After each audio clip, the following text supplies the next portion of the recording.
BRS అధినేత మాజీ CM KCR కు గడ్డుకాలం నడుస్తోంది. గత 10 ఏళ్లు అధికారంలో తిరుగులేని ఆధిపత్యం కొనసాగించారు కేసీఆర్. ఆ సమయంలో ఆయన గీత గీస్తే జవదాటని ఎమ్మెల్యేలు తీరా అధికారం కోల్పోయిన తర్వాత ఆయన మాటలను ఎవరూ పట్టించుకోవడం లేదని పొలిటికల్ సర్కిల్లో టాక్ వినిపిస్తోంది. ఇన్నాళ్ళు తన వెనుక ఉండి సర్ అన్న నేతలు అధికారం చేజారాక ఇతర పార్టీల వైపు చూడడంతో కేసీఆర్ పరిస్థితి ముందు నొయ్యి వెనుక గొయ్యిలా మారిందని రాజకీయ వర్గాలు చెప్పుకుంటున్నాయి.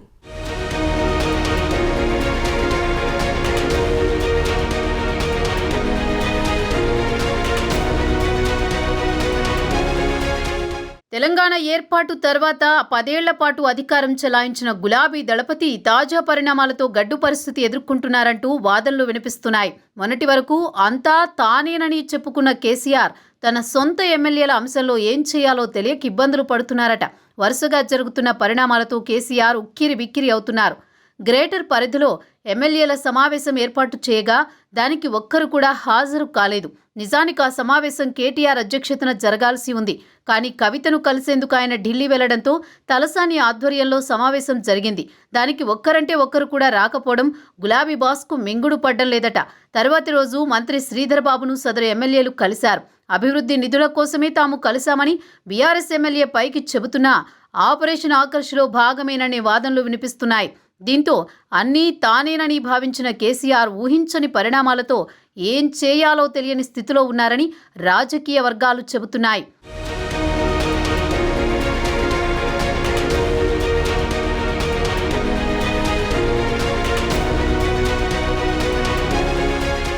కాంగ్రెస్ అధికారంలోకి వచ్చాక డిసెంబర్ 9న తొలిసారి తెలంగాణ అసెంబ్లీ సమావేశం జరిగింది. ఎమ్మెల్యేగా ఎన్నికయ్యాక సభకు హాజరు కాని కేసీఆర్ ఫిబ్రవరి 2న అసెంబ్లీకి వచ్చిన ఎమ్మెల్యేగా ప్రమాణ స్వీకారం చేసి వెళ్లిపోయారు. ఆ తర్వాత జరిగిన అసెంబ్లీ 2వ సెషన్కు ఆయన దూరంగానే ఉన్నారు. అయితే డిసెంబర్ 9 నుంచి నిన్నటితో 229 రోజులు ప్రొరోగ్ అయిన రోజులు తీసేస్తే మిగిలిన 191 రోజుల్లో ఒక్కరోజు కూడా సభకు రాలేదు బీఆర్ఎస్ అధినేత. ఇక బడ్జెట్లో వాదోపవాదనలకు అవకాశం ఉండదని భావించి బడ్జెట్ ప్రవేశపెట్టే తరుణంలో అసెంబ్లీకి ఎంట్రీ ఇచ్చారని అనుకుంటున్నారు. మరోవైపు అసెంబ్లీలో బడ్జెట్ ప్రవేశపెడుతున్న తరుణంలో బీఆర్ఎస్ ఎమ్మెల్యేలు మేడిగడ్డ, కన్నేపుల్లి పంప్ హౌస్ టూర్ కొనసాగిస్తున్నారు.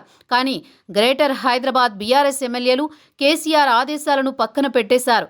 ఉప్పల్ ఎమ్మెల్యే బండారు లక్ష్మారెడ్డి, అంబర్పేట ఎమ్మెల్యే కాలేరు వెంకటేష్, ఎల్బీనగర్ ఎమ్మెల్యే సుధీర్ రెడ్డి ఆదేశాలను ధిక్కరించిన వారిలో ఉన్నారు. గత కొన్ని రోజులుగా వీరంతా పార్టీ మారుతున్నారని పెద్ద ఎత్తున వార్తలు వస్తున్నాయి. అందుకే నేతలు పర్యటనకు డుమా కొట్టారని భావిస్తున్నారు.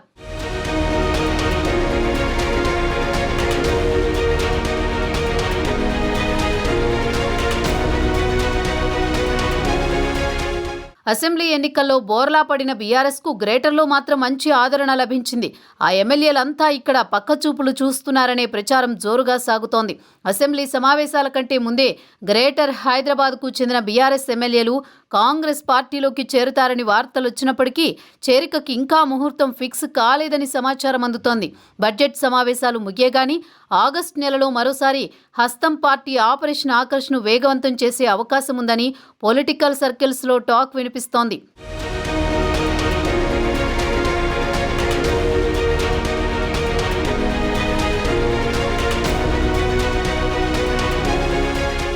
ఇప్పటికే రాష్ట్రంలో బీఆర్ఎస్ ఎల్పీ కాంగ్రెస్లో విలీనమయ్యే దిశగా అడుగులు పడుతున్నాయి. బీఆర్ఎస్ ఎమ్మెల్యేల సంఖ్య అప్పుడే 39 నుంచి 29కి తగ్గిపోయింది. అయినా కేసీఆర్ ఏం చేయలేకపోతున్నారు. కాళేశ్వరం ప్రాజెక్టు అవినీతి, విద్యుత్ కొనుగోళ్లలో అవకతవకలపై విచారణలతో సతమతమవుతున్న మాజీ సీఎం పార్టీ పరిస్థితిపై ఎలాంటి ఫోకస్ పెట్టలేకపోతున్నారట. బిడ్డ బెయిల్పై కూడా ఆయన టెన్షన్ పడుతున్నారని, అటు బెయిల్ ఇటు విచారణలు తప్పించుకోవాలంటే ఏం చేయాలో తెలియక గులాబీ బాస్ అయోమయంలో ఉన్నారట.